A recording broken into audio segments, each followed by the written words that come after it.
कमलनाथ ने जो अभी बयान दिया है कि हम तो इनको हटा देंगे, यहाँ से आने नहीं देंगे अपने प्रदेश में। जब इनको प्रदेश में ही भय है कि हमारी सरकार को हरा देंगे, कांग्रेस नहीं आने देंगे, तो सोचिए वो ... गठबंधन देश में कहाँ से सरकार बना ले। 11 साल के जब थे आप भाजपा से जुड़ जाते हैं, तो ऐसे समय में एक युवा होने के नाते शिवराज सरकार, मामा की सरकार को कैसे देखिए, शिवराज सिंह जी चौहान साहब ने बीते कुछ वर्षों में जो विकास कार्य किए हैं वो अद्भुत है। 15 महीने कमलनाथ सरकार के, लगभग 15 साल मामा के, लेकिन इसके बाद फिर भी आप उम्मीद रखते हैं मामा के ऊपर? देखिए, शिवराज जी का जो व्यक्तित्व है और उनके जो कार्य है वो युवाओं में बहुत लोकप्रिय है। मध्य प्रदेश ही एक ऐसा राज्य है जिसमें बेटी के जन्म होने से लेकर उसके विवाह तक की, उसकी कोख में बच्चा आने के बाद में उसकी भी देख रेख का ध्यान शिवराज सरकार रखती है। और ये लाडली बहना के साथ में लाडली आवास योजना, क्योंकि देखिए महिलाओं की जो स्थिति है, अपने आप को जैसे किसी की शादी हो जाती है तो उसका हस्बैंड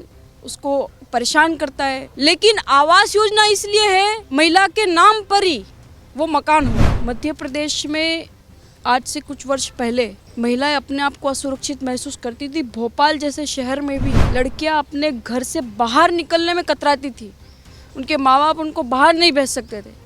लेकिन आज शिवराज जी ने सीधा सीधा संकेत दे दिया है, कोई भी लड़की के साथ में दुराचार करेगा तो उसके घर पर बुलडोजर चलेगा। नमस्कार, मैं हूं केशव बालान। मध्य प्रदेश के अंदर इंडिया गठबंधन की रैली को रद्द करके कमलनाथ ने एक नई मुसीबत पैदा कर दी है। भले ही कमलनाथ अलग अलग बयान दे रहे हों और उससे बचने की कोशिश कर रहे हों, लेकिन इस पर भाजपा हमलावर है और शिवराज सिंह चौहान ने साफ कहा है कि इंडिया गठबंधन डर गया है। अगर अभी से डर गया तो आगे चुनाव में कैसे जीतेगा? आज इन सब विषयों पर बात करेंगे। उस सनातन पर भी बात करेंगे कि जिसमें मद्रास हाईकोर्ट कहता है कि अभिव्यक्ति की आज़ादी, बोलने की आज़ादी, इसका मतलब ये नहीं कि आप नफरत फैलाने का काम करें। बहुत सारे मुद्दों पर बातचीत करेंगे। हमारे साथ आज इन्हीं तमाम और मध्य प्रदेश की राजनीति पर बात करने के लिए खास मौजूद हैं, जो कि 11 साल से ही भाजपा की एक अहम सदस्य कार्यकर्ता बन जाती हैं, आयुषी जैन जी। बहुत बहुत स्वागत है आपका खबर इंडिया पर। आज आपसे बहुत सारी बात करने वाले हैं हम, और ख़ासतौर पर आप युवा हैं, मध्य प्रदेश की राजनीति पर और कमलनाथ और शिवराज चौहान पर बात करेंगे। तो सबसे पहले मेरा सवाल है कि अगर महागठबंधन इंडिया की रैली को रद्द करते हैं कमलनाथ, तो इसमें आप क्या देखते हैं, क्या संकेत है ये? जी, पहले तो आपका राजा भोज की धरती पर स्वागत है। देखिए, ये जो घमंडिया गठबंधन है, ... गठबंधन, इसकी जो भूमिका है वो है सनातन को अपमानित करना, सनातन को हटाने का। और कमलनाथ ने जो अभी बयान दिया है कि हम तो इनको हटा देंगे, यहाँ से आने नहीं देंगे अपने प्रदेश में। जब इनको प्रदेश में ही भय है कि हमारी सरकार को हरा देंगे, कांग्रेस नहीं आने देंगे, तो सोचिए वो ... गठबंधन देश में कहाँ से सरकार बना लेगा। जी, मोदी को कैसे हराएगा फिर? मोदी जी के साथ में देश की 140 करोड़ जनता है, और मोदी जी को हराना ये जो केवल सपने में ही देख सकते हैं, क्योंकि मोदी साहब ने 9 सालों में विकास कार्य किए हैं। एक दिन की भी छुट्टी मोदी जी ने नहीं ली है 9 साल में। आप देख लीजिए कितने प्रधानमंत्री आए चले गए बोरी बिस्तर उठा करके, लेकिन मोदी जी ने एक छुट्टी भी नहीं ली। ये बहुत बड़ा संकेत है देश की जनता को कि उनका प्रधान सेवक पूरी हिम्मत के साथ में, अपने जोश जज्बे के साथ में देश की जनता के लिए समर्पित है। लेकिन हम जब देखते हैं मध्य प्रदेश की राजनीति पर देखते हैं, निगाह डालते हैं, तो आप युवा तो हैं ही हैं, उसके साथ में आप एक 11 वर्ष की उम्र में 11 साल के जब थे आप भाजपा से जुड़ जाते हैं, तो ऐसे समय में एक युवा होने के नाते शिवराज सरकार, मामा की सरकार को कैसे देखते हैं?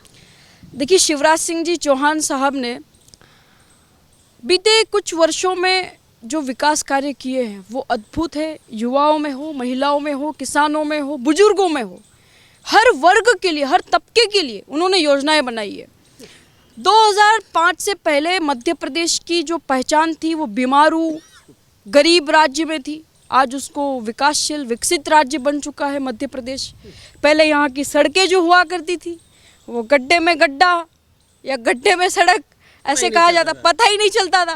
तो आज उससे कई ऊपर उठ करके शिवराज जी की सरकार काम कर रही है। और रही बात युवाओं की, तो युवाओं के लिए भी कई सारी योजनाएं हैं। 12वीं में अगर वे 70% लाते थे तो अभी तक उनको लैपटॉप मिलता था, लेकिन अब तो 65 पे ही मामा जी लैपटॉप देने की घोषणा कर चुके हैं। देखिए आशीष जैन, अगर आपसे थोड़ा सा और विस्तार से बात करें हैं तो समझना हमें ये चाहते हैं कि आखिर एक 15 महीने कमलनाथ सरकार के और एक उधर लगभग 15 साल मामा के, लेकिन इसके बाद फिर भी आप उम्मीद रखते हैं मामा के ऊपर ही, ऐसा क्यों? देखिए, शिवराज जी का जो व्यक्तित्व है और उनके जो कार्य है वो युवाओं में बहुत लोकप्रिय है। वो सीधा जनता से कनेक्टेड रहते हैं और कमलनाथ केवल चुनाव के समय जनता के पास में जाते हैं, ये अंतर है। 15 महीनों में उन्होंने घोटाले की सरकार थी और ये 15 साल विकास की सरकार थी, तो जनता को ये अंतर समझ में आ रहा है। मामा अक्सर जब भी बात करते हैं, क्योंकि आप बहन हैं, आप ज़्यादा समझ सकती हैं, मामा जब भी मंच से कभी बातचीत करते हैं तो एक ही बात कहते हैं कि मैं अपनी बहनों का इस तरह ख्याल रखता हूं कि जब वो मेरी कलाई में रक्षा का सूत्र बांधती हैं तो मैं उनको वचन भी देता हूं। उसमें कैसा देखते हैं आप, क्योंकि लाडली बहना योजना की बात करें या फिर अभी मुख्यमंत्री लाडली आवास योजना की बात करें, तो बहनों का ख्याल कैसे देखते हैं आप? देखिए, ये पूरे भारत में मध्य प्रदेश ही एक ऐसा राज्य है जिसमें बेटी के जन्म होने से लेकर के उसके विवाह तक की, उसकी कोख में बच्चा आने के बाद में उसकी भी देख रेख का ध्यान शिवराज सरकार रखती है। जब बेटी का जन्म होता है तो लाडली लक्ष्मी योजना, जब वो बेटी स्कूल में जाती है तो वहाँ पे भी उसको पढ़ाई लिखाई के लिए शिवराज जी की सरकार पैसा मुहैया कराती है। और लाडली बहना योजना, आप सोचिए 1.5 करोड़ महिलाओं के खाते में सीधा 1250 रुपये की राशि डालना, ये कौन सी सरकार ने पहले किया था?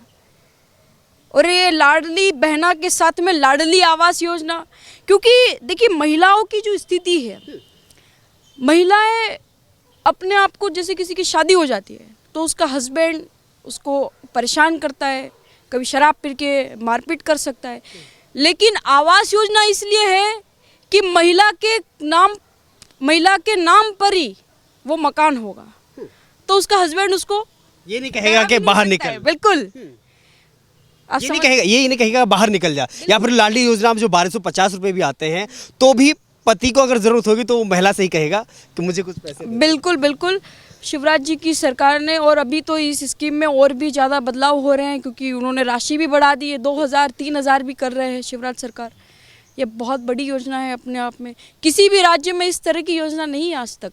हम एक चीज़ और देखते हैं, जब भी महिलाओं की बात आती है किसी भी प्रदेश के अंदर जो चुनाव आते हैं तो विपक्षी पार्टियां अक्सर महिलाओं की सुरक्षा की बात करती हैं, लेकिन हम यहाँ देखते हैं कि पिछले कुछ सालों में हमने ऐसा देखा है कि जब भी कभी महिला के साथ में, यानी कि मामा की बहन के साथ में अगर कोई अत्याचार होता है तो सीधा बुलडोजर जाता है। मध्य प्रदेश में आज से कुछ वर्ष पहले महिलाएं अपने आप को असुरक्षित महसूस करती थी। भोपाल जैसे शहर में भी लड़कियां अपने घर से बाहर निकलने में कतराती थी, उनके माँ बाप उनको बाहर नहीं भेज सकते थे, लेकिन आज शिवराज जी ने सीधा सीधा संकेत दे दिया है, वो बुलडोज़र बाबा हो या बुलडोज़र मामा हो, कोई भी लड़की के साथ में दुराचार करेगा तो उसके घर पर बुलडोज़र चलेगा। और कोई भी लड़का ये करने से पहले ज़रूर सोचेगा कि उसके साथ में उसके परिवार की भी 12 बजनी है। तो ये जो कृत्य है ये मध्य प्रदेश में तो अब बहुत कम हो चुका है। और कैसे सुरक्षा के मायने में और कैसे देखते हैं, क्योंकि हम एक और चीज़ देखते हैं, अगर जब भोपाल की बात आती है और सबसे ऊपर स्वच्छता में इंदौर की बात करें तो आप मतलब आप देखिए, मैं अगर इधर भी आपको दिखाना चाहूँ तो हरे भरे पार्क दिखाई देते हैं, जो सड़कें हैं वो एकदम काली चमचमाती हुई दिखाई देती हैं, या फिर जो हरियाली का तो कोई तोड़ है ही नहीं। लेकिन इसमें आप कैसे देखते हैं कि स्वच्छता में नंबर 1 प्रदेश के रूप में मध्य प्रदेश जाना जाता है और उसमें भी इंदौर शहर सबसे ऊपर, भोपाल तो है ही है। जी, शिवराज सिंह जी चौहान की सरकार जो है वो मोदी जी जो भी स्कीम वहाँ से लॉन्च करते हैं उसको पूरा ज़मीन पर उतारना ये शिवराज चौहान की सरकार करती है। जैसे आप देश का पहला शहर है इंदौर, जो बिल्कुल क्लीन, नीट एंड क्लीन बोला जाता है, तो उस शहर में ये 6ठी बार शायद क्लीन शहर है। तो इसमें भी शिवराज चौहान सरकार का बहुत बड़ा योगदान है, क्योंकि उनकी जो सरकार है वो 18 घंटे शिवराज चौहान की सरकार अपने जो कलेक्टर है, जो डीएम है, उनको भी सीधे सीधे निर्देश, अगर नहीं मानते तो उनकी भी छुट्टी कर देते हैं। भाई स्वच्छ भारत मिशन जो हमने देखा कि जब मोदी सरकार आती है तो सबसे पहला जो ड्रीम प्रोजेक्ट के रूप में उन्होंने लॉन्च किया, जब खुद हाथ में झाड़ू लेकर के मोदी जी चलते हैं, तो मुझे लग रहा है उसको लागू करने में मामा सबसे आगे रहे हैं। जी, मैंने कहा केंद्र की सरकार जो भी स्कीम लॉन्च करती है, स्वच्छ भारत मिशन लॉन्च किया तो सबसे पहले उसका सबसे ज़्यादा प्रभाव देश में इंदौर में देखने को मिला। इंदौर के बाद मध्य प्रदेश में भोपाल माना जाता है, और मध्य प्रदेश की जितनी भी सड़कें हैं, जितने भी शहर हैं, मुझे लगता है देश के बाकी शहरों से, बाकी स्टेट से बहुत ज़्यादा नीट एंड क्लीन है। कहा तो ये भी जाता है ना कि अगर यहाँ भोपाल में या इंदौर में अगर कोई रहने वाला व्यक्ति है तो दिल्ली की अपेक्षा जब हम करते हैं तो सालों साल उसका एक उम्र बढ़ जाती है। जी, अभी भोपाल शहर में अगर कोई व्यक्ति रहता है तो उसकी 3 साल की आयु बढ़ने की गारंटी है, दिल्ली की अपेक्षा और किसी भी शहर की अपेक्षा में, केवल दिल्ली ही नहीं, क्योंकि भोपाल पूरा ग्रीन है। आप देखिए ये पार्क कितना ग्रीन है। जी, एकदम बिल्कुल, भोपाल पूरी तरह से ग्रीन सिटी है। हम और उन मसलों पर बातचीत करना चाहते हैं आपसे कि जब युवाओं को रोज़गार देने की बात आती है और कहा जाता है कि युवाओं के हाथ में रोज़गार नहीं है, काम की गारंटी नहीं है, क्योंकि हाल ही में हमने देखा जब 50,000 करोड़ की पेट्रो के लिए जो प्लांट लगाया गया, जिसमें 50,000 करोड़ की लागत से जिसका मोदी ने उद्घाटन किया, कैसे देखते हैं कि युवाओं को कितना मौका मिलने वाला है? देखिए, युवाओं को बहुत मौका मिलने वाला है इस योजना से, क्योंकि जितने भी काम हो रहे हैं देश के अंदर, प्रदेश के अंदर, ये 50,000 करोड़ अपने आप में बहुत बड़ी संख्या है, बहुत बड़े नंबर से है। इतने बड़े परियोजना में देश के केवल मध्य प्रदेश ही नहीं बल्कि देश से यहाँ पर रोजगार के अवसर मिलेंगे युवाओं को।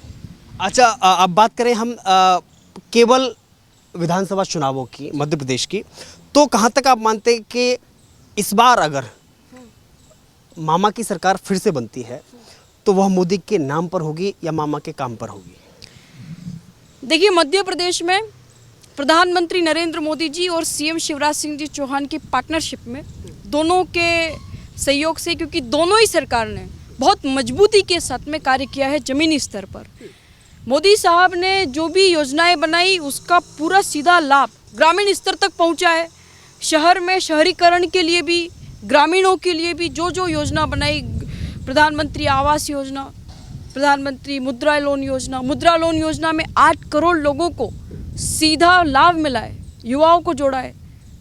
अब बात करें उस सनातन की, क्योंकि अक्सर हमने आपको भगवा कपड़ों में देखा है और इससे पहले हमने योगी के साथ में भी आपको देखा है, उनके लिए काम करते हुए यूपी में देखा है, तो कैसे देखते हैं? क्योंकि आजकल सनातन भगवाधारी होना गुनाह हो गया क्या? क्योंकि पूरा विपक्ष मिलकर के सनातन को गाली देता है, उसको कोरोना महामारी बताता है, उसको नष्ट करने की गारंटी लेता है, कैसे देखते हैं?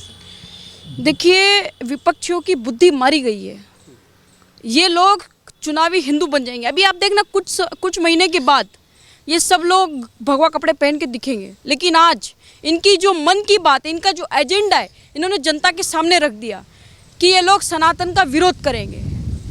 और अभी जो स्टालिन के बेटे ने जो बयान दिया वो बहुत निंदनीय है, हम तो बोल भी नहीं सकते, क्योंकि हमारे लिए तो सनातन ही हमारा परमेश्वर है। लेकिन उसी सनातन को गाली देकर के उसके बाद कमलनाथ कैसे सोचते हैं कि महाकाल का आशीर्वाद उनको मिलेगा? ये कमलनाथ चुनावी हिंदू है, ये 4 साल 5 साल कहाँ जाते हैं, चुनाव के समय हिंदू बन जाते हैं। चुनावी हिंदू है कमलनाथ।